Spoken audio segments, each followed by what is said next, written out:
চরমনের পিসাব কালো, কিন্তু মানুষে তো ভক্ত কেন? কই লোকটা বড় আল্লাহওয়ালা। উজানির পীর সাহেবের ভক্ত, চরমনের ভক্ত, লাখে লাখে মানুষ কেন? কই তারা বুজুর্গ, আল্লাহওয়ালা বুজুর্গ মানুষের ভক্ত দুনিয়ার ভেতরে পাওয়া যায়। তামাম দুনিয়ার সমস্ত পীরের বুজুর্গি, ওলিয়া উলিয়া গাউস কুতুব সমস্ত নবীদের বুজুর্গি যদি এক পাল্লায় রাখা হয়, আমার নবীর বুজুর্গির সমান হবে। আমার আপনার নবী কত বড় বুজুর্গ, আমিয়া কত বড় মুস্তাজাবুদ দাওয়া ছিল। মুফাসসিরিনে কেরাম ঘটনা মাঝে মধ্যে শোনাইছে। যেমন নবীর একজন প্রিয় সাহাবী আবু হুরায়রা রাদিয়াল্লাহু তাআলা আনহু সব সময় নবীর দরবারে পড়ে থাকতেন, নবীর দরবার থেকে যেতেন না। মনের ভেতরে চাহাত, আমি নবীর দরবার থেকে গেলাম গা, এর ভেতরে কোনো একটা হাদিস যদি ছুটে যায়, আমি হাদিস সংগ্রহ করতে পারবো না।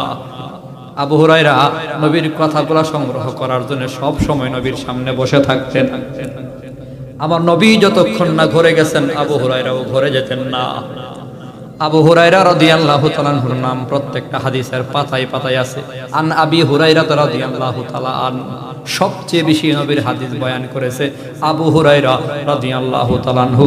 নবীর দরবারে বসে থাকতেন যতক্ষণ নবী ঘরে যেতেন না, আবু হুরায়রাও নবীর দরবার থেকে যেতেন না। একবার আবু হুরায়রা আপনার আমার নবীর দরবারে আইসা কয়, নবী গো, আমি যে কালিমা পড়ে মুসলমান হয়েছি, আমার মা কিন্তু সহ্য করে না গো নবী। ওগো আল্লাহর হাবিব, আমার মা কালিমা পড়ে মুসলমান হয়নি, এই যে দেখেন না মায়ের দাগ আছে, সব সময় আমার গালাগালি করে। ওগো আল্লাহর হাবিব, আপনি যদি একটু দোয়া করে দিতেন, আল্লাহ যেন আমার মায়ের মুসলমান হিসেবে কবুল করে নেয়, মুসলমান হিসেবে যেন আমার মায়ের আল্লাহ কবুল করে, ইসলামের দৌলত যেন আমার মায়ের আল্লাহ দান করে। মুসলমান রে আবু হুরায়রা রাদিয়াল্লাহু তাআলা আনহুকে মায়া মারতেন, কিন্তু মার ব্যাপারে অভিযোগ দিতেন না, কখনো মায়ের সাথে খারাপ ব্যবহার করতেন না। ইসলামে চূড়ান্তভাবে নিষেধ করা আছে, মা বাবার সাথে সন্তানের উফ শব্দ পর্যন্ত করার সুযোগ নাই, ধমক দেওয়ার কোনো সুযোগ নাই। কুল্লাহুমা কাউলান কারীমা, কথা যদি বলো মেপে মেপে সুন্দর আচরণে মা বাবার সাথে কথা বলা লাগবে। আপনার আমার নবী হাত তুলছে আল্লাহর কাছে, আল্লাহ মিয়া শুনেন, আপনার আমার নবী হাত তুলছে আল্লাহর কাছে দোয়া করবে, আয় আল্লাহ আবু হুরায়রার মা কে তুমি মুসলমান হিসেবে কবুল করিয়া নাও। নবী শুধুমাত্র হাত তুলছে, এখনো দোয়া করে নাই। আবু হুরায়রা রাদিয়াল্লাহু তাআলা একটা দৌড় মারছে, এক দৌড়ে রওনা করেছে। একজন হ্যাচকা টান দিয়া জিজ্ঞাসা করে, আবু হুরায়রা কোথায় যাও? ছাড়ো আমারে। হ্যাচকা টান দিয়া সুইটা দৌড় মারছে, দেখবার চায় আমার মায়ের ঘরে আমি আগে যাই নাকি আমার নবীর দোয়া আগে যায়। আবু হুরায়রা এক দৌড়ে মায়ের ঘরের দরজার সামনে গিয়া মায়ের ডাক দিছে। মার ডাকের জবাব হলো সন্তান। আবু হুরায়রা কলিজার টুকরা, এতক্ষণ কোথায় ছিলে রে বাবা?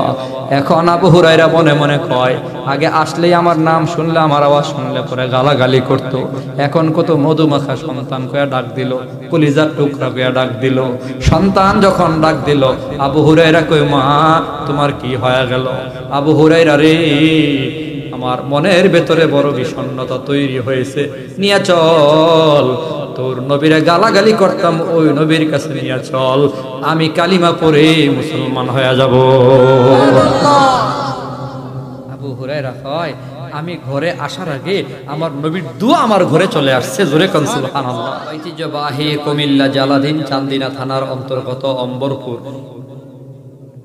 বাতাঘাসী হিলফুল ফুজুল যুব সংগঠনের উদ্যোগে চতুর্থ বার্ষিক ওয়াজ মাহফিলের মুহতারাম শ্রদ্ধাভাজন সম্মানিত সভাপতি হাজরাত ওলামাই কারাম, আজিজ তোলাবা, মুরব্বী বাবারা, যুবক ভাইয়েরা, পর্দার আড়ালে বসা শ্রদ্ধেয়া সম্মানিতা মা ও বোনেরা, মহান আল্লাহ পাকের শুকর, যিনি মেহেরবানি করে দয়া ও মায়া করে রহমতি বরকতি জান্নাতি মজলিসে আপনাকে আমাকে কবুল করেছেন। এজন্য সকলেই কালিমাতু শুকর একবার পড়ি, আলহামদুলিল্লাহ। নবী সাল্লাল্লাহু আলাইহি ওয়াসাল্লাম এই সংগঠন করেছিলেন, উদ্দেশ্য ছিল সামাজিক খেদমত করা, খেদমতে খালক যেটাকে বলা হয়। মানবতার তরে ওনার কিছু করণীয় একটা সংগঠন করেছেন। তখন তো নবুয়ত প্রকাশ পান নাই, নবী তো জন্মলগ্ন থেকেই মানবিক, মানুষের দুঃখ দুর্দশা দেখলেই মায়া হতো।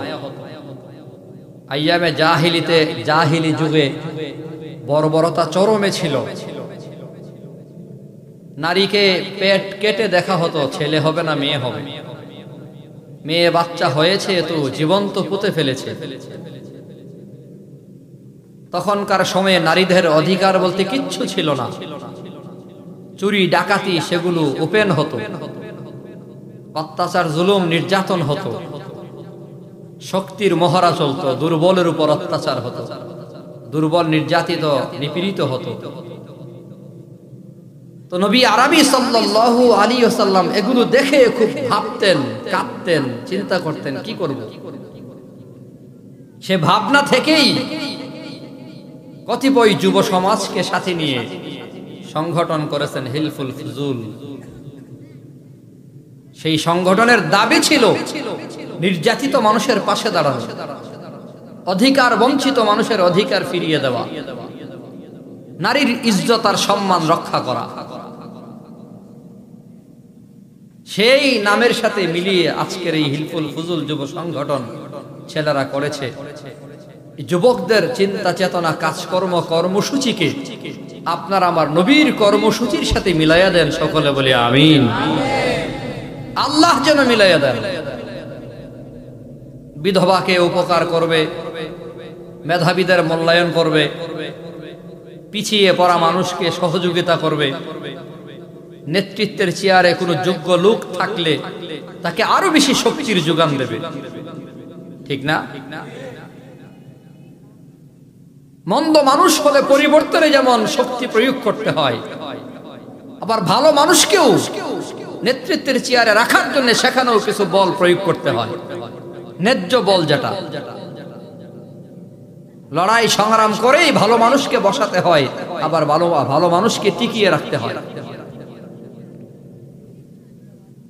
এই সমাজ যেন নববী আদর্শের একটি সমাজ বিনির্মাণ করতে পারে, এই সংগঠন যেন ধারক বাহক হতে পারে, এই সমাজটাকে যেন রাসূলের আদর্শের সমাজ হিসেবে প্রতিষ্ঠিত করতে পারে।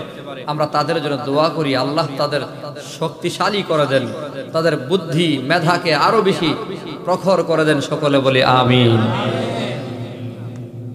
বাস্তবেও নববী আদর্শ ছাড়া কোন সমাজে শান্তি আসবে না। আমেরিকার শিখানো বাতানো আদর্শ দিয়ে সমাজকে শান্তির সমাজ বিনির্মাণ করা কোনোভাবেই সম্ভব নয়। রাশিয়ার পরামর্শ শুনে মুসলমানের সমাজে শান্তি প্রতিষ্ঠিত করা সম্ভব নয়। আর দাদা বাবুরা তো যা করছে তো শেষই করছে, বুদ্ধি পরামর্শ দিয়া তো দেশটারে একেবারে ধ্বংসের দ্বার প্রান্তে নিয়ে গেছিল। আল্লাহ আমাদেরকে হেফাজত করেছেন। এখনো বিভিন্ন রকমের ষড়যন্ত্র চলতেছে। আল্লাহ সমস্ত ষড়যন্ত্র থেকে দেশ এবং দেশের স্বাধীনতা, দেশের মানুষকে হেফাজত করেন, সবাই বলি আমিন। এখনোই ঘুমিয়ে যাওয়ার সময় হয়েছে না যে স্বাধীন হয়ে গেছে, ঘুমাইয়ে গেছে, স্বাধীনতা ডাকাতি হয়ে যাওয়ার সুযোগ আছে। এজন্যে স্বাধীনতা রক্ষা, স্বাধীনতা অর্জনের চেয়েও রক্ষা করা বেশি কঠিন। সজাগ থাকতে হবে 24 আওয়ার্স, 24 ঘন্টা। শকুনের নজর কিন্তু আমাদের উপর থেকে যায়নি। ষড়যন্ত্রের জাল আস্তে আস্তে করে বড় হচ্ছে, অন্তর্দ্বন্দ্ব কিন্তু এখনই শুরু হচ্ছে।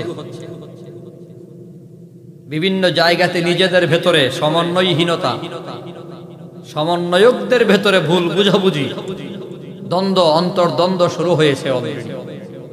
দোয়া করা দরকার। বিচ্ছিন্ন হবেন তো চট করে ঢুকবে, ইচ্ছা মতো পিটাবে। বক্তব্য তার, আমার না।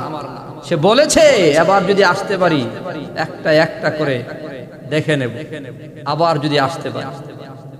তার বক্তব্য কিন্তু আমার না। অতএব সাবধান। আল্লাহ পাক আমাদেরকে সাবধানতার সাথে কথা বলার, পা ফেলার তৌফিক দেন, সবাই বলি আমিন। তো নববী আদর্শকে ফলো করতে হবে। এজন্যই আমার তিলাওয়াত কিন্তু আয়াতে আল্লাহ বলে লাকাদ, লামও তাকিদ, কাদও তাকিদ, অবশ্যই অবশ্যই কানা লাকুম ফি রাসূলিল্লাহি উসওয়াতুন হাসানাহ, তোমাদের নবীর মাঝে আমি আল্লাহ তোমাদের জন্য উত্তম আদর্শ রেখে দিয়েছি। জোরে কোন সুবহানাল্লাহ। নবীর আদর্শকে তোমরা ফলো করো, অমুক তমুকের আদর্শের সৈনিক হতে যাও। তুমি যেই নেতার আদর্শের সৈনিক বলে দাবি করো, ওই নেতা তো চাইলসুর, গমসুর, ব্যাংকের টাকা লুটপাট করে কানাডায় বিবির নামে বাড়ি কইরা বেগম পাড়াই একটা দুইটা না। যেই নেতাকে আদর্শ বলে, যেই নেতার আদর্শের সৈনিক বলে দাবি করো, সেই নেতার নামে তো প্রায় 350 বাড়ি, তাও দেশের টাকায় বিদেশে বাড়ি। বিদেশের টাকায় বিদেশে বাড়ি না, দেশের টাকায় বিদেশে বাড়ি।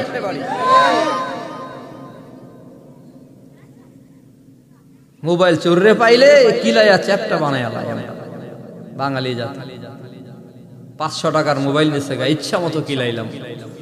5 কোটি টাকা কলমের গোতায় চুরি করলো, তারে শুধু সেলুট জানাইলাম। ঠিক না? তারা কেমন কিলানের দরকার আছে?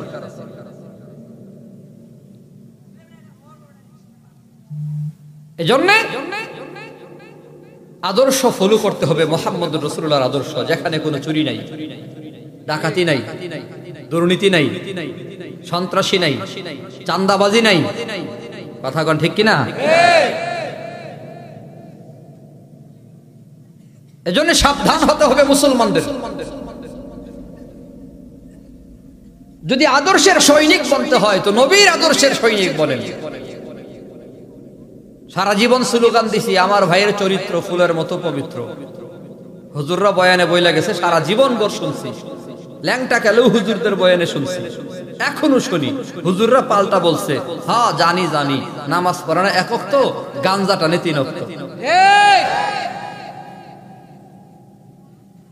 নেতার চরিত্রকে ফুলের সাথে তুলনা করা হয়। ফুলের সাথে, কিসের সাথে? আল্লামা নুরুল ইসলাম উলিপুরি সাহেব দামাত বারাকাতুহুম তরজমানে আহলে সুন্নাত ওয়াল জামাত, তিনি একবার বলেছেন নেতার চরিত্র ফুলের সাথে তুলনা করা হয় কেন, কারণটা কি? গবেষণা করে পেয়েছি, ফুল 1 দিন 2 দিন 3 দিন তাজা থাকলেও 3 দিন পরে আর তাজা থাকে না, পচে যায়। ঠিক তেমনি ভাবে নেতার চরিত্র 1 2 3 বছর ভালো থাকলেও শেষে পচা গইল্লা বিনাশ।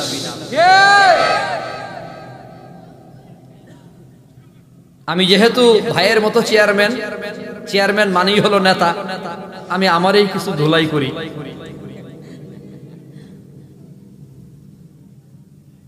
এই হলো নেতাদের চরিত্র, ফুলের মতো। বসনো হাফেজ বতু গোয়াম কে গুল তাজা নমি মানদ আগর মানদ সবে মানদ সবে দিগর নমি মানদ গুলাজুগুল সংজুদা গাছতা তরু তাজা নমি মানদ আগর মানদ সবে মানদ সবে দিগর নমি মানদ হিজাবেনু আরু সাদর বরে শৌহর নমি মানদ আগর মানদ সবে মানদ সবে দিগর নমি মানদ हमेशा इज्जत मेहमा वो एक खाना नमी मानद अगर मानद शबी मानद शबे दीगर नमी मानद। हाफेज एक जुबक আল্লাহর ওলি হয়েছে কিভাবে? হাফেজ নিজেরে বলতেছে, হাফেজ দুনিয়াতে আজ আছো কাল নাই, আজকাল পরশু দুনিয়া থেকে বিদায়। যেমন ভাবে গোলাপ ফুল গাছের ফুল, গোলাপ ফুল 1 দিন 2 দিন 3 দিন তাজা থাকে, এরপরে আর তাজা থাকে না। নববধূর ঘুমটা 1 রাত 2 রাত 3 রাত থাকে, এরপরে আর থাকে না। মেহমানের কদর 1 দিন 2 দিন 3 দিন থাকে, এরপরে আর থাকে না। ঠিক তেমনি ভাবে দুনিয়াতে মানুষ আজকাল পরশু আছে, হয়তো একদিন থাকবে না। এটাই মানুষের জীবন। এই অল্প সময়ে যদি সুন্দর একটা সমাজ বিনির্মাণের চেষ্টা করতে হয় তো একমাত্র ফলো করতে হবে নবী আরবি মুহাম্মদুর রাসূলুল্লাহ সাল্লাল্লাহু আলাইহি ওয়াসাল্লামের আদর্শের দিকেই। কারণ আমার নবীর আদর্শের ভেতরে কোনো কলঙ্ক, বলেন কোনো চুরি, কোনো ডাকাতি, কোনো জুলুম, নির্যাতন, মিথ্যা, ধমক পর্যন্ত নাই নবীর জীবনে। ওলামায়ে কেরাম বলেন, কারো আদর্শ যদি ফলো করো, কেউ কোন মানুষের আদর্শ তখনই ফলো করা যায় ওই মানুষের ভেতরে 4টা গুণ যদি থাকে, অথবা 4 গুণের 1 গুণ থাকলেও মানুষ তারে মহব্বত করে, ভালোবাসে বা ফলো করে। কয় গুণ? 1 নম্বরে কেউ যদি খুব সুন্দর হয়, সুন্দর মানুষের কিছু ফলোয়ার আছে না নাই? আরে সুন্দর সুন্দরীর ফলোয়ার আছে না নাই?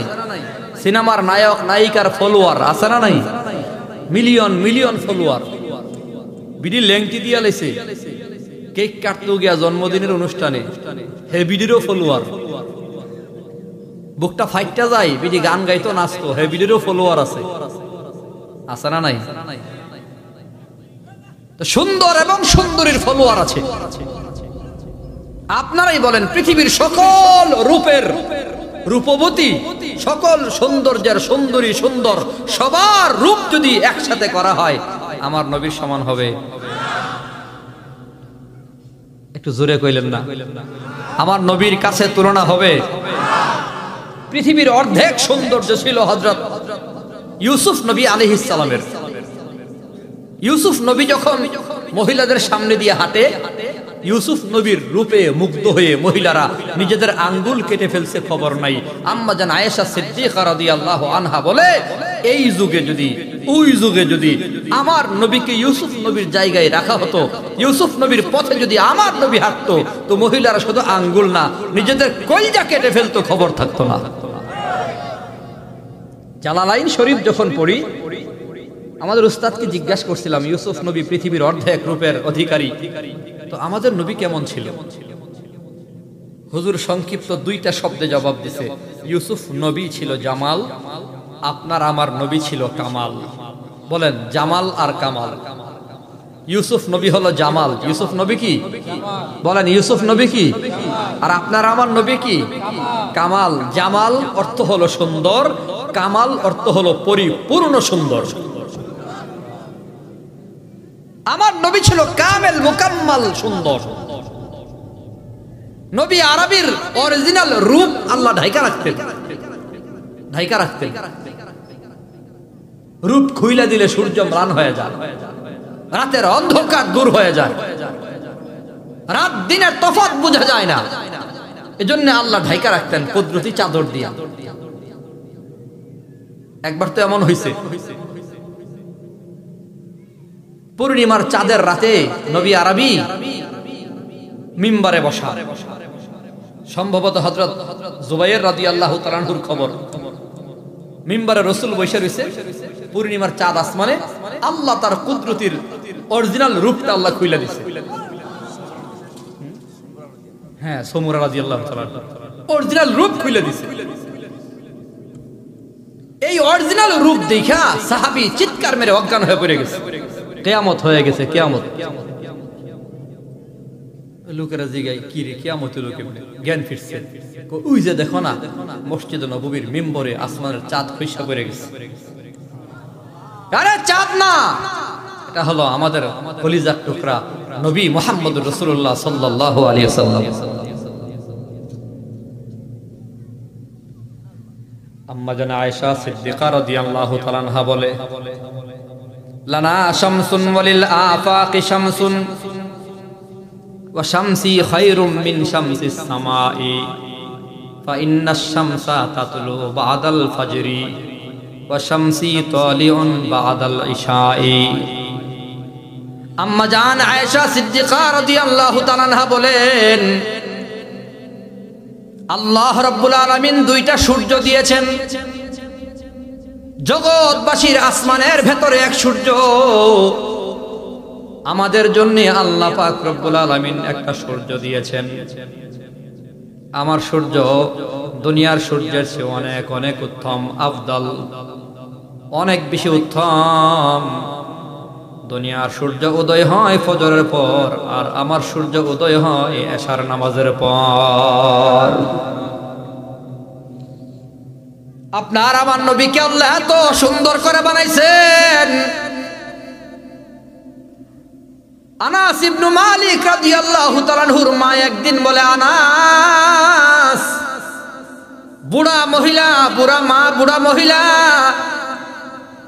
আনাস রাদিয়াল্লাহু তাআলা আনহুকে বলে, আনাস, নবীর একবার দাওয়াত দিবি। নবীকে গিয়ে ডাক দেয়া কই, পয়গম্বর আমার মা বুড়া মানুষ আপনাকে দাওয়াত দিয়েছে, এশার নামাজের পর আনাস তোর মায়ের ঘরে যাবো। বুড়া মানুষ আনাস রাদিয়াল্লাহু তাআলা আনহুকে সাথে নিয়ে নবী আগমন করেছে। ভাঙাচোরা ঘর, পূর্ণিমার চাঁদ আসমান উদয় হয়েছে। আপনার আবার নবী ঘরে আসছে। আনাসের মা একবার পূর্ণিমার চাঁদ দেখে আবার নবীর চেহারা দেখে। আনাস জিজ্ঞাসা করে, মাগো, একবার তুমি পূর্ণিমার চাঁদ দেখো, আবার নবীর চেহারা দেখো, ব্যাপারটা কি বুঝলাম না। আনাসের মা বলে, আনাস, আল্লাহর কসম, পূর্ণিমার চাঁদের পেটে দাগ আছে, কিন্তু আমার নবীর চেহারার ভেতরে কোনো দাগ নাই। रुखसार से बुरका का जरा पर्दा उठा दो, रुखसार से बुरका का जरा पर्दा उठा दो, लिल्लाही मुझे हुस्न खुदा दादे दिखा दो, लिल्लाही मुझे हुस्न खुदा दादे दिखा दो। ऐ बहार करम सदका हुसैन इब्न अली का, प्यासा हूँ मुझे शरबत दीदार पिला दो, प्यासा हूँ मुझे शरबत दीदार पिला दो। मैं दूर हो मजबूर हो ऐ सैयद आलम, दीदार दिखाते नहीं आवाज सुना दो, दीदार दिखाते नहीं आवाज सुना दो। जो लोगों के कहलाते हैं सग तेरी गली में, उन लोगों के दफ्तर में मेरा नाम लिखा दो, उन लोगों के दफ्तर में मेरा नाम लिखा दो। আমার নবীর রূপের সাথে কারো রূপের তুলনা হয়? শামাইলে তিরমিজি ঘরে রাখেন, বাংলায়ও পাওয়া যায়। ওলামায়ে কেরাম বলে, যার ঘরে শামাইলে তিরমিজি আছে তার ঘরে যেন স্বয়ং নবী আছে। নবীজির সমস্ত অবয়ব, সূরত কেমন ছিল সব সেখানে বর্ণনা করা আছে। 2 নম্বর, কেউ যদি খুব ধনী হয় মানুষ তারে ফলো করে, টাকার বিনিময়ে, ধনের বিনিময়ে ফলোয়ার পাওয়া যায়। 1 লক্ষ টাকা মসজিদে দান করে দিলে বিশিষ্ট দানবীর হয়ে যায়, মাদ্রাসায় দান করলে বিশিষ্ট দানবীর। অর্থের পেছনেও মানুষ ঘুরে, এমন মানুষ সমাজে আছে না নাই? ফেসবুকের যুগে বুঝা বড় সহজ। 3000 টাকা খরচ করলে অনেক ফলোয়ার পাওয়া যায়, 10,000 ফলোয়ার পাওয়া যায়। আপনাকে ফলো করবে টাকা দিয়ে, এমন বেকার অনেক ফলোয়ার পাওয়া যায় ফেসবুকের ভেতরে। অর্থের কারণেও মানুষ তারে মহব্বত করে, ভালোবাসে। বিশিষ্ট ধনী, ওই ধনের কারণে ধনী মানুষের কদর সমাজের ভেতরে আছে। ওরে মুসলমান, সারা দুনিয়ার সমস্ত ধনীর ধন যদি একসাথেও করো, আমার নবীর ধনের সমান হবে না। যদিও কিতাবে পাওয়া যায় নবীর পেটের ভেতরে 2টা পাথর, আমার নবীর পেটের ভেতরে 2টা পাথর। একদিন আবু বকর নবী আরবি সাল্লাল্লাহু আলাইহি ওয়াসাল্লামের দরবারে আসছে। আয়েশা পেট দেখায়া বলছে, নবী গো, পেটের ক্ষুধা, এই যে দেখেন পেটে পাথর ভেজা রাখছি। নবী জিগায়, কয়টা? কই একটা পাচ্ছি। আপনার আবার নবী কাপড় উঠায় কই, দেখো আমার পেটের ভেতরে কয়টা পাথর? কই নবী, 2 পাথর। 2টা পাথর আমার পেটের ভেতরে। তুমি একদিন না খেয়ে আসো, আমি নবী 3 দিন পর্যন্ত খায় না। নবীর ঘর এমন এক ঘর, আম্মা জান আয়েশা সিদ্দিকা বলে, মাঝে মধ্যে কিছু খেজুর, মাঝে মধ্যে একটা খেজুর ভাগ করে খাইতাম, মাঝে মধ্যে না খাইয়া এই ঘরের ভেতরে থাকতাম। আপনার আমার নবীর ঘরে খাবার নাই, তার মানে নবী গরিব না। এই গরিবী হালাত আমার আপনার নবী পছন্দ করে নিয়েছেন। যদি আল্লাহর কাছে বলতো, আল্লাহ উহুদের পাহাড়টাকে আমাকে স্বর্ণ বানিয়ে দাও, তো আল্লাহ স্বর্ণ বানিয়ে দিত। নবী যদি চাইতো, আল্লাহ পাক নবীর স্বর্ণের পাহাড় দিয়া দিত। আল্লাহর কাছে চাইলে আল্লাহ দিয়া দিত। নবী দুনিয়ার ধন সম্পদ চায় নাই।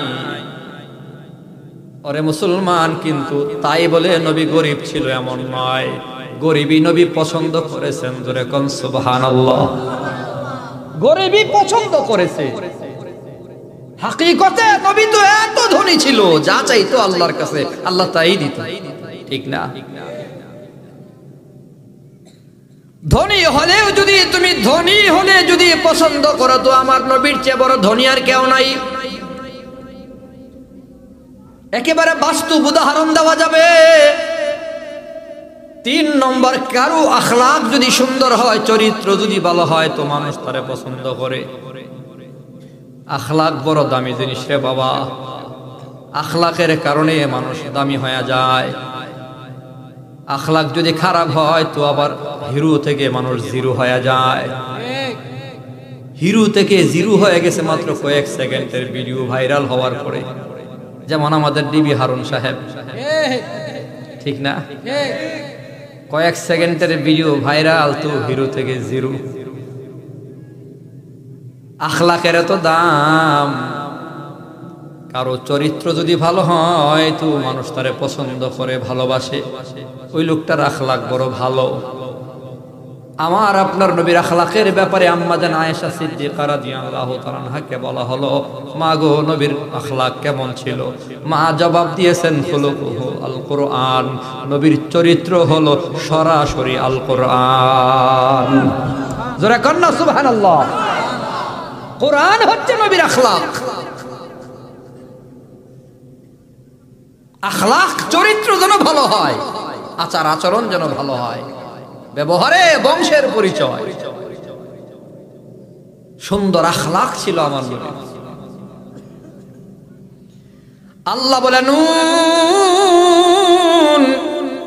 ওয়াল কলামি ওয়া মা ইয়াসতুরুন মা আনতা বিনি'মাতি রাব্বিকা বিমাজনুন ওয়া ইন্না লাকা লা আজরান গায়রা মামনুন ওয়া ইন্নাকা লাআলা খুলুকিন আযীম। কোরআন শরীফে সূরা কলমে আল্লাহ সবচেয়ে দামি 2টা কসম খায়া নবীরে বলতেছে, নবী কলমের কসম, কলমের লেখার কসম, আল্লাহ পাকের অনুগ্রহে আপনি পাগল না। লোকেরা আপনারা পাগল কয়, লোকেরা আপনারা পাগল কয়, বেঈমান নাফরমানেরা আপনারা পাগল কয়। আমি নবী ঘোষণা দিলাম, আপনার আখলাক হলো, চরিত্র হলো সর্বোত্তম চরিত্র। আখলাকে আযীম, আপনার আখলাক খুলুকে আযীম। আখলাকে আযীম ওয়ালা নবী। নবীর আখলাক কেমন ছিল রে বাবা? নবীর সাথে কোনো দেহাতি গ্রাম্য মানুষেও যদি নবীর সাথে দেখা করতেন, অজানা মূর্খ সুরখ মানুষ, একেবারে গ্রাম থেকে আসা গ্রাম্য দেহাতি কোনো লোকও যদি আমার নবীর দরবারে আসতো,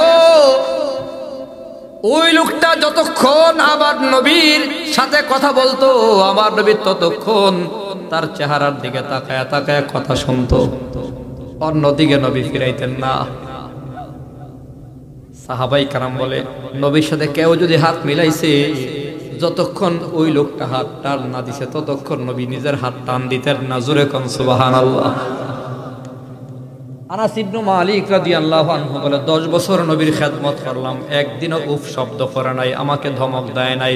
কেন প্রশ্ন করে নাই, আনাস এই কাজটা কেন করেছো, এই কাজটা তুমি কেন করো নাই? খাদামতুন নাবিয়্যা সাল্লাল্লাহু আলাইহি ওয়াসাল্লাম 10 সিনিন, 10 বছর খেদমত করেছি। ক্বালা লি উফিন ওয়াল্লাহ, আল্লাহর কসম কোনদিন আমার জন্য উফ শব্দটা করে নাই, একটু বলে নাই। 10 বছরের ভেতরে আনাস এই কাজটা তুমি কেন করেছো, এই কাজটা তুমি কেন করো নাই? একজন খাদেম সাক্ষী দিল, 10 বছরে আমার নবী একবারও তার ধমক দেয় নাই। জোরে কোন সুবহানাল্লাহ। 63 বছরের জীবনে নবী কখনো কাউকে গালি দেয় নাই। সুবহানাল্লাহ, জোরে বলেন না। আবু জাহালরেও নবী গালি দিছে না, আবু লাহাবরেও না, কোন কাফেরকেও নবী গালি দিতেন না। আখলাক আযীমা ওয়ালা নবী, এত উত্তম চরিত্রের নবী ছিলেন। সেই নবীর উম্মত আমরা, আমাদের মুখের ভাষা শুনলে বোঝা যায় না, আমাদের জবান এত নিকৃষ্ট, বিশেষ করে একেবারে শিক্ষিত পার্সনদের আরো বেশি। বিসিএস ক্যাডার হয়া এসপি হইছে, পুলিশ সুপার হইছে, এই পুলিশ সুপার তার অধীনস্থ কর্মকর্তা এসআই উসিরে কি খারাপ ভাষায় যে গালাগালি করে, সে ভাষা মুখে নেওয়ার মতো রুচি কোনো মুসলমানের হবে না, এত গালাগালি করে তারা। কই পুলিশে নাকি গালি ছাড়া চাকরি করা যায় না, মা বাপরে নিয়ে গালাগালি করে। আমার দুই কানে শুনছি আমি, কি বাজে গালাগালি করে, অথচ বিসিএস ক্যাডার, উন্নত উচ্চতর পড়াশোনা করার পরেও, এত বড় ডিগ্রিধারী হওয়ার পরেও তার জবানে এত গালি কেন? একমাত্র কারণ তার এত শিক্ষার ভেতরে নববী শিক্ষার অভাব, নবীর আখলাকের শিক্ষার অভাব, নবীর আখলাকের চর্চার অভাব। যদি নবীর চরিত্র কিছু হলেও পড়াতো, তাহলে এত বড় চেয়ারে বৈশা বেফাস গালাগালি কোন মুসলমান করতে পারতো না। নববী শিক্ষা নাই। বর্তমান শিক্ষা কমিশনকে ধন্যবাদ জানাতে হয়। আমরা শুনেছি বাংলাদেশের মাধ্যমিক পড়াশোনার ভেতরে ধর্মীয় শিক্ষাকে সংযুক্ত করা হয়েছে, আলহামদুলিল্লাহ বলেন। মহানবীর মহানুভবতা আগে পড়ানো হতো, সেগুলো উঠাইয়া দিছিল 16 বছরে। 16 বছরে মুসলমানের শিক্ষা ব্যবস্থার ভেতরে হিন্দুত্ববাদ ঢুকাইয়া দিছে, নাস্তিক্যবাদ ঢুকাইয়া দিছে। মুসলমানের সন্তানগুলোকে ইসলাম থেকে দূরে সরাবার এমন কোন ষড়যন্ত্র নাই, শিক্ষা ব্যবস্থার ভেতরে করে নাই। আল্লাহ মুক্ত করেছেন বলি আলহামদুলিল্লাহ। আমার নবীর গলার ভেতরে গামছা বা রুমাল লাগায়া, পেছন থেকে লাগায়া হেঁচকা টান দিয়া কয়, এই মুহাম্মদ, আমার পানা তুমি আদায় করে যাও। আমার নবীর চেহারা লাল বর্ণের হয়ে গেল, জিহ্বা বের হয়ে যাবে ভাব। হযরত ওমর তরবারি খাপ থেকে খুলে ফেলবে, ইহুদির দেহ থেকে মাথাটা আলাদা করে ফেলবে, একটা ভাব। আমার নবী বলে সাবধান। নবী বুঝাইয়া দিলেন, ওমর পানাদারের হক আছে, তা সে আমার আটকাইছে, সমস্যা নাই, তুমি আগামীকাল আমার থেকে পাও না। না না, এখনই আমার পানা আদায় করা লাগবে, না হয় তুমি যেতে পারবা না। আমার নবীর আটকায় রাখছে, আমার নবী আটকা পড়ে গেছে। নির্ধারিত সময়ে আমার নবী টাকা ম্যানেজ করে ইহুদির হাতে দিয়ে দিছে, যাও ইহুদি যাও।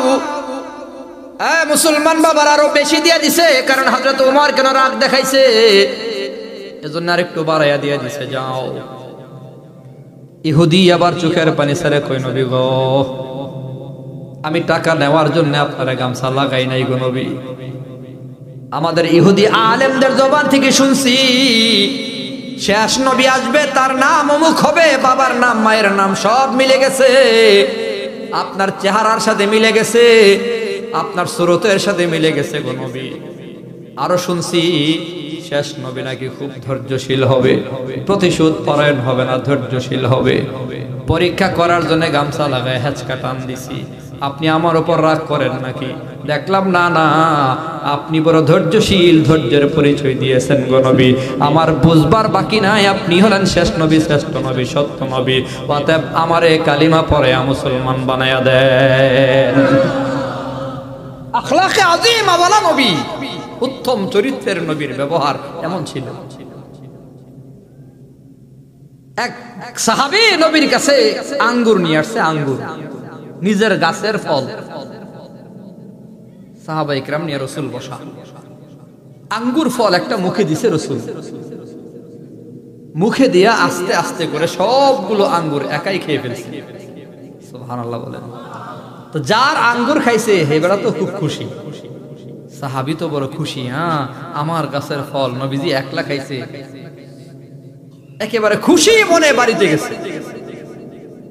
তো নবীর পাশে যে সাহাবাই কারাম বসা ছিল, একজন প্রশ্ন করেই ফেলছে, কারণ মনের ভেতরে খাসুর খুসুর হইল, নবী তো কথার কথা একটা তিল পাইলো ভাঙ্গা চুইরা আমাদেরকে দিয়ার পরে খাইছে, ভাগ সুখ করে খাইছে নবী, একা তো খাইছে না জীবনেও। আজকে নবী একলা খেয়াল এলো, ঘটনা কি? নবী জীবনে এমন দৃশ্য আমরা দেখি নাই যে আপনার কাছে কিছু আসছে বন্টন ব্যতীত আপনি একা খাইছেন। আজকে সবগুলো আঙ্গুর একাই খেয়াল এলেন। আপনার আমার নবী জবাব দেয়, সাহাবারা আমি প্রথম আঙ্গুরটা মুখে দিয়া দেখলাম এত টক, এত টক। এই আঙ্গুর যদি তোমাদের মাঝে বন্টন করে দিতাম তাহলে টক আঙ্গুর খায়া আমার ওই সাহাবীর সামনে তোমাদের নাক মুখ মুচড়াইতা, আর আমার সাহাবী বুঝতো যে তার আঙ্গুর টক, সাহাবী হয়তো কষ্ট পাইতো। এত টক যেটা খাওয়ার উপযুক্ত না, তোমাদেরকে দিলে আমার সাহাবী কষ্ট পাইতো। আমার সাহাবী যেন কষ্ট না পায়, আমি কষ্ট করে এই বেমজা টক আঙ্গুর ফলগুলা একলাই কষ্ট করে খাইছি। এমন ছিল আখলাক। আজকে আমাদের ব্যবহার কেমন? মানুষের গালি ছাড়া কথা কয় না, হুমকি ধামকি ছাড়া কথা কয় না, দাম্ভিক সুরে কথা বলি মানুষের সাথে, কর্কশ সুরে। অথচ রাসূল বলেন, ইত্তালাআতু আলা উখবিরুকুম বিআহলিন নার, আমি কি জাহান্নামীদের স্বভাব বলবো? সাহাবে ইকরাম বলে, বালা, কেন নয়?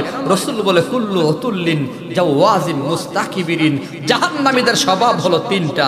উতুল্লিন, এক নম্বর তারা কর্কশ ভাষী হবে, কর্কশ ভাষী হবে, কথা বড় বেমজা হবে, কুকুরের মতো ঘেউ ঘেউ করবে সারাদিন। কর্কশ ভাষী সমাজের ভেতরে আছে না নাই? রাসূল কয় এটা জাহান্নামীদের স্বভাব। জাওয়াজ, দিল বড় শক্ত হবে, হৃদয় কোমল হবে না, পাথরের মতো শক্ত হবে, মায়া হবে না। নিরীহ নিরস্ত্র নিরপরাধ মানুষের বুকের মধ্যে গুলি কইরা মাইরা, সারা রাত গুলি কইরা আলেম ওলামাদেরকে, ছাত্রদেরকে গণহারে হত্যা করে পরের দিন হাসি খুশি মেজাজে সংসদে দাঁড়াইয়া বলে রং মাইখা শুয়ে রইছিল। জাহান্নামীদের স্বভাব এগুলো, দিলের ভেতরে ন্যূনতম কোনো মায়া নাই। মাঝে মধ্যে কান্নার কিছু ভিডিও আছে, এগুলো আসল কান্না নয়, অভিনয় ছিল, অভিনয়। অভিনয় যদি না থাকতো তাহলে বলতে পারতো না ৭২ রাকাত তাহাজ্জুদ পড়ি, পরের দিন আবার দেখা গেল মদের বারে নাচতেছে। তো তাহাজ্জুদ গুজার, তাহাজ্জুদের নামাজ আর মদের বারে নাচ তো মিলে না। ৫ ওয়াক্ত নামাজ যে মুরব্বী মসজিদে আদায় করে, আপনার এলাকার একেবারে নরমাল মুরব্বী যিনি ৫ ওয়াক্ত নামাজ বা জামাত মসজিদে আদায় করে, এই লোকটারে তো আপনি জোর কইরা পিড়ায়া মদের বারে গানের আয়োজনে নিতে পারবেন না। পারবেন? সে কি মদ খায় নাচবে? গানের আসরে নাচানাচি করবে? তুমি মিয়া তাহাজ্জুদ পড়ছো ৭০ রাকাত, আবার মদের বারো নাচো, আলেম ওলামাদেরকে ডাকো, খেলা হবে। কি আজীব ব্যাপার।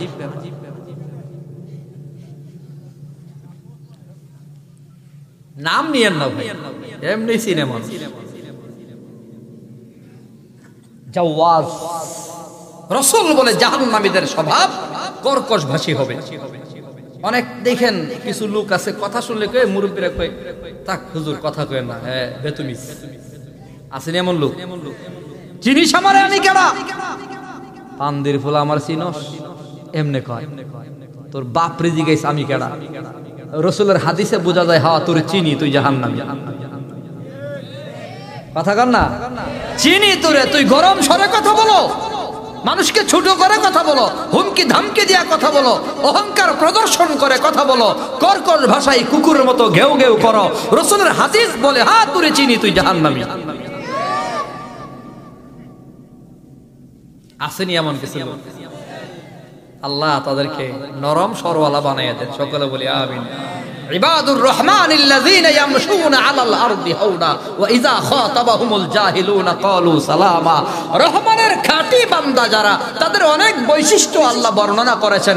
প্রথম যেটা বলেছেন, একেবারে প্রথম আল্লাহ বলে রহমানের খাঁটি বান্দারা জমিনে চলবে নরম।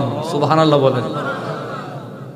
এরপরে কয় মূর্খ অজ্ঞ লোকদের সাথে জাহেলদের সাথে কথা বললেও সালাম দিয়া নরম কণ্ঠে কথা বলবে, শান্তির দোয়া করে কথা বলবে, মানুষের সাথে ভদ্র কথা বলবে, সুন্দর আচরণে কথা বলবে। যদি দেখো যে ভদ্র আচরণে কথা বলে বুঝবে এটা আল্লাহর খাঁটি বান্দা।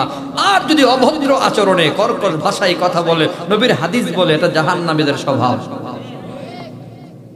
মুস্তাকবিরিন, 3 নম্বর জাহান্নামীদের স্বভাব হলো অহংকারী হবে। কি হবে বলেন না, কিসের কি হবে? আসেনি আসেনি, টাকার অহংকার, ক্ষমতার অহংকার। অহংকার পতনের মূল। এতদিন শুধু বাণী শুনতাম, ওলামায়ে কেরাম হুজুররা বলতো অহংকার পতনের মূল। যারা ক্ষমতার অহংকার করেছে, মানুষের উপর জুলুম অত্যাচার নির্যাতন করেছে, ক্ষমতার অপব্যবহার করেছে, যুগে যুগে ওয়াল্লাহ আসকুরি, আল্লাহ বলে কালান্তরের খবর নাও, যুগের খবর নাও, আমি আল্লাহ কত রাজাকে ফিনিশ করে দিয়েছি, খবর নাও। আগে আল্লাহ ইতিহাস বলছে। এতদিন হুজুরদার বয়ান থেকে শুনতাম নমরুদ জালেম ছিল, আল্লাহ ধ্বংস করছে, ফেরাউন জালেম ছিল, আল্লাহ ধ্বংস করছে, আবু জাহাল জালেম ছিল, আল্লাহ ধ্বংস করছে। এমন অনেক জালেম শাসকের ইতিহাস আমরা পড়েছি, যাদেরকে আল্লাহ ধ্বংস করে দিয়েছে, পতন ঘটিয়ে দিয়েছে। আল্লাহ তাদেরকে বেইজ্জতি করেছে, তাদেরকে জুতার বাড়ি খাওয়াইছে, কাউরে পানিতে চুবাইয়া ডুবাইয়া মারছে। এই বেইজ্জতির খবর, জালেমের পতনের খবর আমরা শুনছি, পড়ছি, নিজের চোখে কখনো দেখি নাই। 2024-এ আল্লাহ দেখাইয়া দিছে। আগে তো হুজুররা কইতো, তোমরা বিশ্বাস হয়নি। আমার মনে হয় যে আল্লাহ দেখাই দিছে। ডিজিটাল যুক্ত, ডিজিটাল পুরোপুরি ভাবে পুরো পৃথিবীতে এস্টাবলিশ হয়েছে। পৃথিবীর কোন অঞ্চলে ডিজিটাল পদ্ধতি আর বাকি নাই। মানে ডিজিটাল পদ্ধতিতে পৃথিবীর যে কোনো প্রান্তে একটা ঘটনা ঘটে তো অন্য প্রান্তে চলে যায় সেকেন্ডের ভেতরে। যখন পুরোপুরি ভাবে ডিজিটাল প্রতিষ্ঠিত হয়েছে, তখন আল্লাহ এক জালেমের পতন ঘটায়া পুরো পৃথিবীবাসীকে একটা মেসেজের মাধ্যমে জানাই দিছে যে আগে তো ফেরাউনের কথা এক কোনায় কইলে আরেক কোনার মানুষ ফেরাউনরে চিনে না, নমরুদের কথা এক জায়গায় কইলে আরেক জায়গার মানুষ চিনে না। হয়তো মুসলমানরা জালেম নমরুদের ইতিহাস জানে, ফেরাউনের ইতিহাস জানে, আমাদের অনেক হিন্দু ভাইয়েরাই তো জানে না। আল্লাহ পাক এবার 700 কোটি ধর্ম বর্ণ নির্বিশেষে, হিন্দু মুসলিম খ্রিস্টান বৌদ্ধ নির্বিশেষে সব পৃথিবীর 700 কোটি মানুষকে বুঝাইয়া দিছে, দেখো আমি আল্লাহ জালেমের পতন কিভাবে ঘটাই। কোরআনের আয়াত মানছো না, কোরআনের আয়াত শুনছো না, বুঝছো না, এখন ভিডিও খালি শুধু লেখবা স্বৈর শাসকের পতন, দেখবা কেমন হেলিকপ্টার লেউরাল দিছে। আর এত কোরআন শরীফ তাফসীর কিতাব পড়ন লাগতো না, দেখাইয়া দিছে আল্লাহ। সাবধান।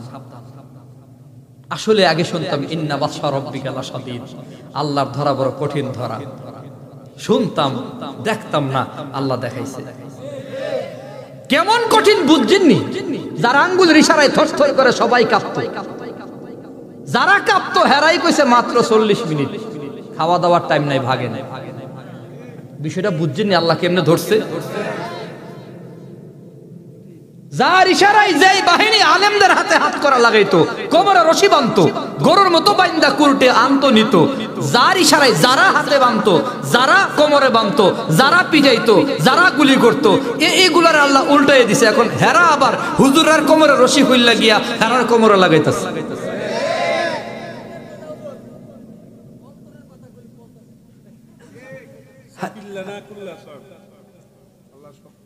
হেগুলাই বুঝছেননি?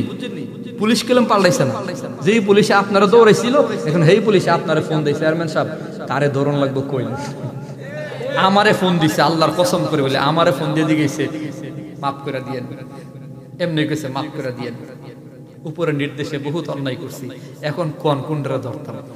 চিন্তা করছেন হে বেড়াই, বন্দুক আগেরটাই, রশিও আগেরটা, পোশাকও ঠিক, পোশাকও পাল্টান লাগছে না, যেই পোশাক পইরা, যেই বন্দুক লইয়া, যেই রশি লইয়া আমারে বানতো, হেই পোশাক, হেই বন্দুক, হেই রশি লইয়া গিয়া অনেক তারে বান্ধে। ক্ষমতাটা আসলে কার? কার কার? ওই যে বলছে ভাইয়া কুলিল্লাহুম্মা মালিকাল মুলক, আল্লাহ। বেজার হচ্ছেন আপনারা? সাবধান। আল্লাহ পাক আমাদেরকে নববী আখলাক দান করেন, সবাই বলে আমিন। আখলাকে আযীমা ওয়ালা নবীর ব্যবহার। আরে মিয়া, নবী কখনো কারো সাথে রূঢ় আচরণে কথা বলতেন না, মুচকি হাসি দিয়া নবী কথা বলতেন। আমার নবী মজার ব্যবহার দিয়া দলে দলে কালিমা পড়ে মুসলমান হয়েছে নবীর ব্যবহারের কারণে। জোরে কোন সুবহানাল্লাহ। আখলাকে আযীমা, সর্বোত্তম চরিত্র বলতে কি বোঝায়? এক আল্লাহর ওলি গল্প বলছেন। এক যুবক আল্লাহর ওলির কাছে মুরিদ হওয়ার জন্য আসছে। মুরিদ হওয়ার পরে জিজ্ঞাসা করে, ওলি গো, আখলাকে আযীমা ব্যাপারে জানবার চাই, সর্বোত্তম আদর্শের ব্যাপারে, সর্বোত্তম চরিত্রের নমুনা জানতে চাই।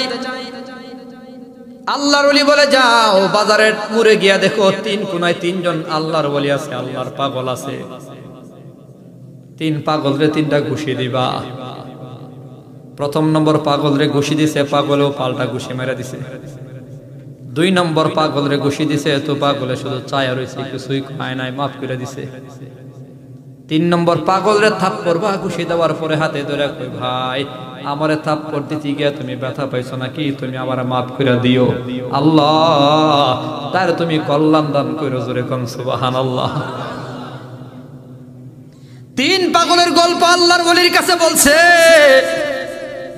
আল্লাহর ওলি শুইনা বলে, ভাই যেই পাগলে হাতে ধইরা আর উল্টা দোয়া করছে, এই আল্লাহর ওলির চরিত্রই হলো আখলাকে আযীমার নমুনা।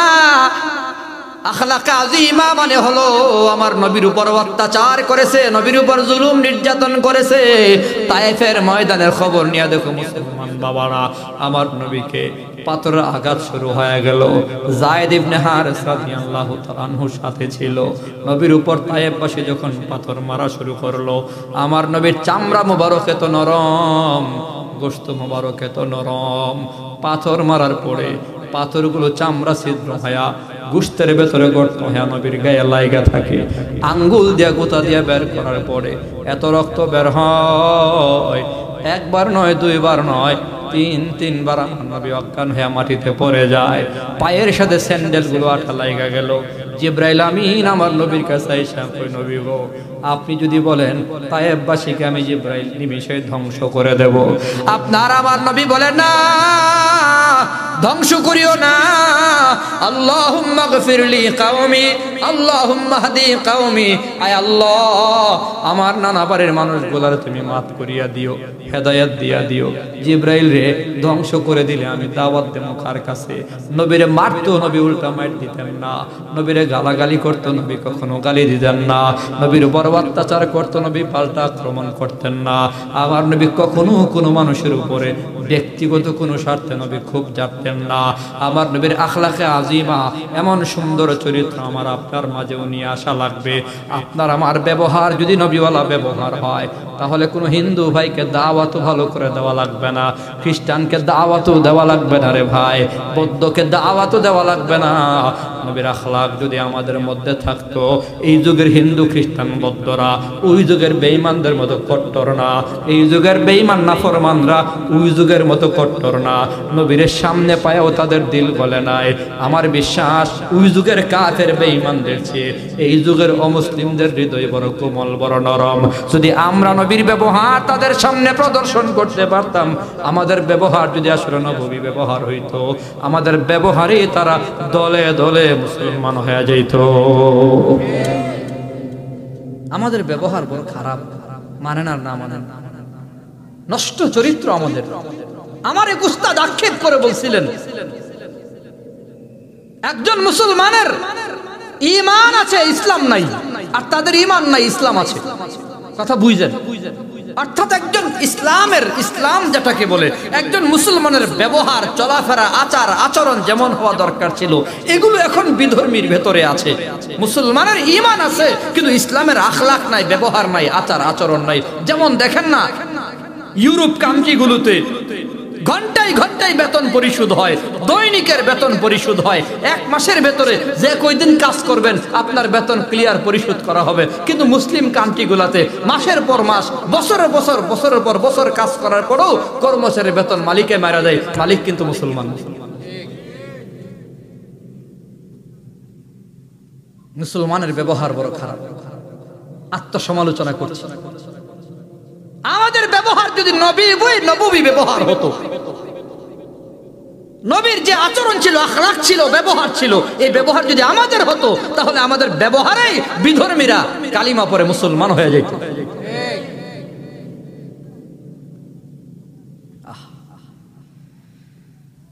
বলতেছিলাম 4 নম্বর গুণ হলো, কেউ যদি বুজুর্গ হয় তো বুজুর্গ মানুষের ভক্ত মানুষে হয়। জৈনপুরের পীর সাহেবের তো ভক্ত, ফুরফুরার হুজুরের তো ভক্ত, উজানির পীর সাহেবের ভক্ত, চরমনায়ের ভক্ত, লাখে লাখে মানুষ কেন কয় তারা বুজুর্গ। চরমনায়ের পীর সাহেব কালো, কিন্তু মানুষে তো ভক্ত কেন কই লোকটা বড় আল্লাহওয়ালা। কথা কর না, আল্লাহওয়ালা বুজুর্গ মানুষের ভক্ত দুনিয়ার ভেতরে পাওয়া যায়। তামাম দুনিয়ার সমস্ত পীরের বুজুর্গি, ওলিয়া উলিয়া গাউস কুতুব সমস্ত নবীদের বুজুর্গি যদি এক পাল্লায় রাখা হয়, আমার নবীর বুজুর্গির সমান হবে? জোরে কর না। আমার আপনার নবী কত বড় বুজুর্গ, আমিয়া কত বড় মুস্তাজাবুদ দাওয়া ছিল। আহা, মুফাসসিরিনে কেরাম ঘটনা মাঝে মধ্যে শোনাইছে। যেমন নবীর একজন প্রিয় সাহাবী আবু হুরায়রা রাদিয়াল্লাহু তাআলা আনহু সব সময় নবীর দরবারে পড়ে থাকতেন, নবীর দরবার থেকে যেতেন না। মনের ভেতরে চাহাত, আমি নবীর দরবার থেকে গেলাম গা, এর ভেতরে কোনো একটা হাদিস যদি ছুটে যায় আমি হাদিস সংগ্রহ করতে পারবো না। আবু হুরায়রা নবীর কথাগুলো সংগ্রহ করার জন্য সব সময় নবীর সামনে বসে থাকতেন। আমার নবী যতক্ষণ না ঘরে গেছেন, আবু হুরায়রাও ঘরে যেতেন না। আবু হুরায়রা রাদিয়াল্লাহু তাআলা আনহুর নাম প্রত্যেকটা হাদিসের পাতায় পাতায় আছে। আন আবি হুরায়রা রাদিয়াল্লাহু তাআলা আন, সবচেয়ে বেশি নবীর হাদিস বয়ান করেছে আবু হুরায়রা রাদিয়াল্লাহু তাআলা আনহু। নবীর দরবারে বসে থাকতেন যতক্ষণ নবী ঘরে যেতেন না, আবু হুরায়রাও নবীর দরবার থেকে যেতেন না। একবার আবু হুরায়রা আপনার আমার নবীর দরবারে আইসা কয়, নবী গো, আমি যে কালিমা পড়ে মুসলমান হয়েছি, আমার মা কিন্তু সহ্য করে না গো নবী। ওগো আল্লাহর হাবিব, আমার মা কালিমা পড়ে মুসলমান হয়নি। এই যে দেখেন না, মায়ের দাগ আছে, সব সময় আমার গালাগালি করে। ওগো আল্লাহর হাবিব, আপনি যদি একটু দোয়া করে দিতেন, আল্লাহ যেন আমার মায়ের মুসলমান হিসেবে কবুল করে নেয়, মুসলমান হিসেবে যেন আমার মায়ের আল্লাহ কবুল করে, ইসলামের দৌলত যেন আমার মায়ের আল্লাহ দান করে। মুসলমান রে আবু হুরায়রা রাদিয়াল্লাহু তাআলা আনহুকে মায়া মারতেন, কিন্তু মার ব্যাপারে অভিযোগ দিতেন না, কখনো মায়ের সাথে খারাপ ব্যবহার করতেন না। ইসলামে চূড়ান্তভাবে নিষেধ করা আছে, মা বাবার সাথে সন্তানের উফ শব্দ পর্যন্ত করার সুযোগ নাই, ধমক দেওয়ার কোনো সুযোগ নাই। কুল্লাহুমা কাউলান কারীমা, কথা যদি বলো মেপে মেপে সুন্দর আচরণে মা বাবার সাথে কথা বলা লাগবে। সাবধান, আবু সুফিয়ানের খবর নিয়ে দেখো, আমার নবীর বিবির ঘরে আসছেন, আমার নবীর ঘরে ওই দিকেও যাওয়ার সময় নাই। যেটা বলতেছিলাম, আবু হুরায়রা রাদিয়াল্লাহু তাআলা আনহু মায়ের ব্যাপারে নবীর কাছে বলে, ইয়া রাসূলুল্লাহ, আমার মায়ের জন্য একটু দোয়া করে দেন, আল্লাহ পাক রব্বুল আলামিন যেন আমার মায়ের কালিমা পড়ে মুসলমান হিসেবে কবুল করে নেয়। আপনার আমার নবী হাত তুলছে আল্লাহর কাছে। আল্লাহ, এ মিয়া শুনেন, আপনার আমার নবী হাত তুলছে আল্লাহর কাছে দোয়া করবে, আয় আল্লাহ, আবু হুরায়রার মাকে তুমি মুসলমান হিসেবে কবুল করিয়া নাও। নবী শুধুমাত্র হাত তুলছে, এখনো দোয়া করে নাই। আবু হুরায়রা রাদিয়াল্লাহু তাআলা একটা দৌড় মারছে, এক দৌড়ে রওনা করেছে। একজন হেঁচকা টান দিয়া জিজ্ঞাসা করে, আবু হুরায়রা কোথায় যাও? ছাড়ো আমারে। হেঁচকা টান দিয়া সুইটা দৌড় মারছে, দেখবার চায় আমার মায়ের ঘরে আমি আগে যাই নাকি আমার নবীর দোয়া আগে যায়। আবু হুরায়রা এক দৌড়ে মায়ের ঘরের দরজার সামনে গিয়া মায়ের ডাক দিছে। মার ডাকের জবাব হলো সন্তান। আবু হুরায়রা কলিজার টুকরা, এতক্ষণ কোথায় ছিলে রে বাবা? এখন আবু হুরায়রা মনে মনে কয়, আগে আসলেই আমার নাম শুনলে, আমার আওয়াজ শুনলে পরে গালাগালি করতো, এখন কত মধুমাখা সন্তান কয়া ডাক দিল, কলিজার টুকরা কয়া ডাক দিল। সন্তান যখন ডাক দিল, আবু হুরায়রা কয়, মা তোমার কি হয়ে গেল? আবু হুরায়রা রে, আমার মনের ভেতরে বড় বিষণ্ণতা তৈরি হয়েছে, নিয়ে চল তোর নবীরে গালাগালি করতাম ওই নবীর কাছে নিয়ে চল, আমি কালিমা পড়ে মুসলমান হয়ে যাব। আবু হুরায়রা কয় আমি ঘরে আসার আগে আমার নবীর দোয়া আমার ঘরে চলে আসছে, জোরে কোন সুবহানাল্লাহ। বুজুর্গ মানুষের ভক্ত হবেন আপনি, তো নবীর ভক্ত না হয়ে কার ভক্ত হয়েছে? কোন পীরের ভক্ত হইয়া 10,000 টাকা সুদের টাকা নিয়া খাসি কিন্না পীর বাবার খানকায় দিয়ে আসছেন? নবীর খানকায় খাসি দিয়েছেন জীবনে? কথা কয় না। গরু দেওয়া লাগছে? ব্যাককল মুরিদ অনেক দেখছি এমন, মা বাবার খবর নাই, বাবার চিকিৎসার টাকা দিতে পারে না, মায়ের চিকিৎসার টাকা দিতে পারে না, ছেলে মেয়েরে খাওয়াইতে পারে না। বছর একবার মান্যত করছে একটা খাসি আমি পীর বাবার দরবারে দেবো, সুদের টাকা 10,000 টাকা সুদের ঋণ কইরা খাসি দিয়েছে পীর বাবার দরবারে। পীর সাহেব এই খাসি বেচ্চা নিজের বিল্ডিং বানাইতেছে স্বেচ্ছা। বাস্তব না বাস্তব? ব্যাককল মুরিদ হবেন তো আল্লাহ ওয়ালার মুরিদ হবেন, হক্কানি রব্বানি বুজুর্গ পীর সাহেবদের মুরিদ হন। যে পীর আপনাকে প্রশ্ন করবে নামাজ পড়ুনি, মা বাবার খেদমত করুনি, প্রশ্ন করবে। পীরে জিজ্ঞাসা করবেন সবচেয়ে বড় ইবাদত কি, তো পীর মাঝে মধ্যেই বলবে তোর মায়ের খেদমত করা। জোরে কোন সুবহানাল্লাহ। আল্লাহ বলছে ওয়া কাযা রাব্বুকা আল্লা তা'বুদু ইল্লা ইয়্যাহু ওয়া বিল ওয়ালিদাইনি ইহসানা। আল্লাহর গোলামির পরে পরে মা বাবার খেদমত করো। তুমি মিয়া মায়েরে ভাত দাও না, বাবারে খাবার দাও না, চিকিৎসার টাকা দাও না, পীর বাবার দরবারে বছরে গরু পাঠাইয়া দাও। তোমার গরু তো বাজারে বেচছে, পীর সাহেব গাড়ি একটা কিনছে।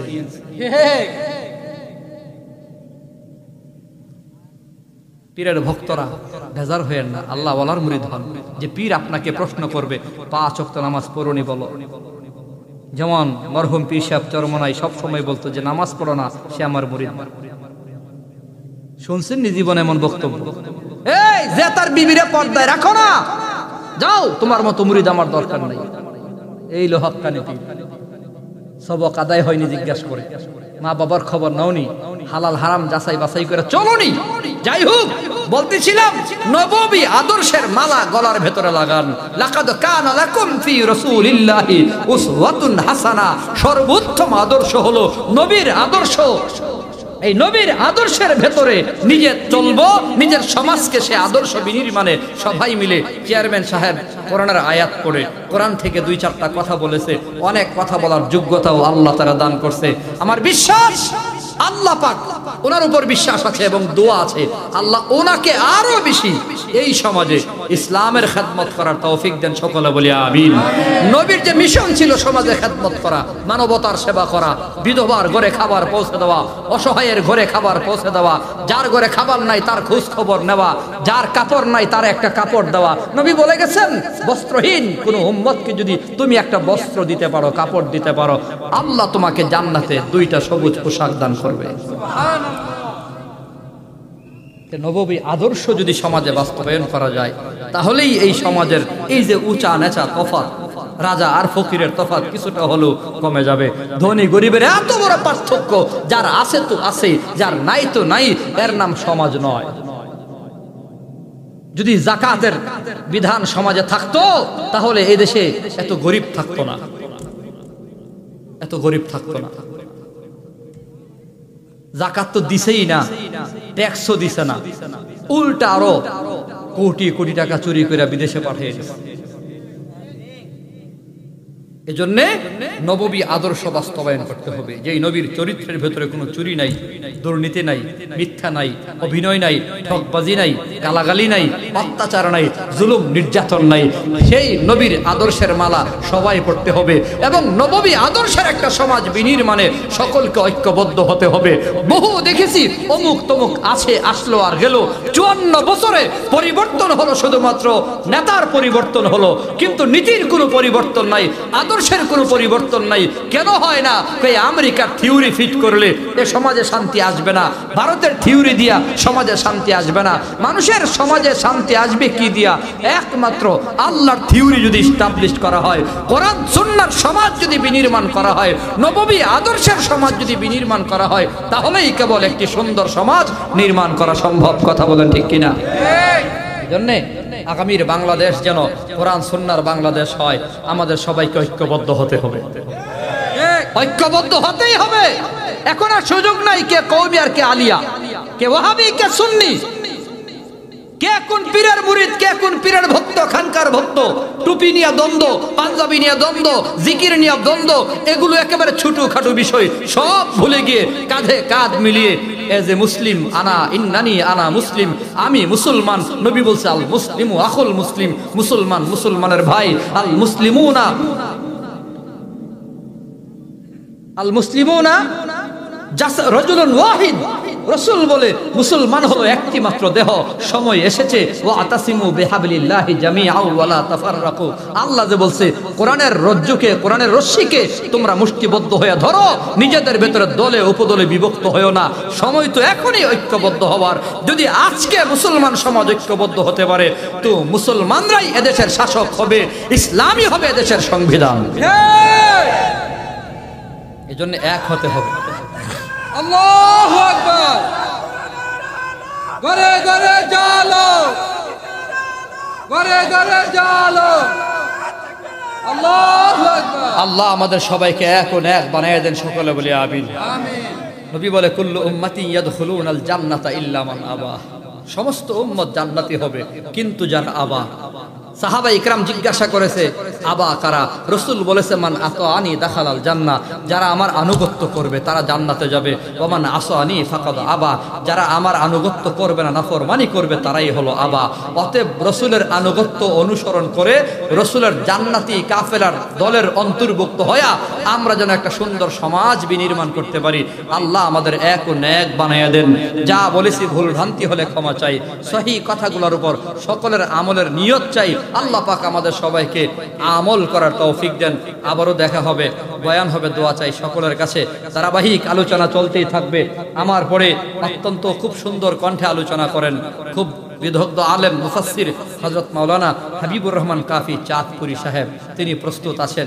আলোচনা চলতেই থাকবে। আমাদের আয়াজ আহমদ জুবায়ের সিদ্দিকী আল কুরাইশি পীর সাহেব জৈনপুরি, তিনিও আসবেন, কথা হবে ইনশাআল্লাহ। আসছে আলহামদুলিল্লাহ। অতএব আমরা মোনাজাত পর্যন্ত একজনও যাব না। আল্লাহ পাক আমাদের সবাইকে কবুল করেন।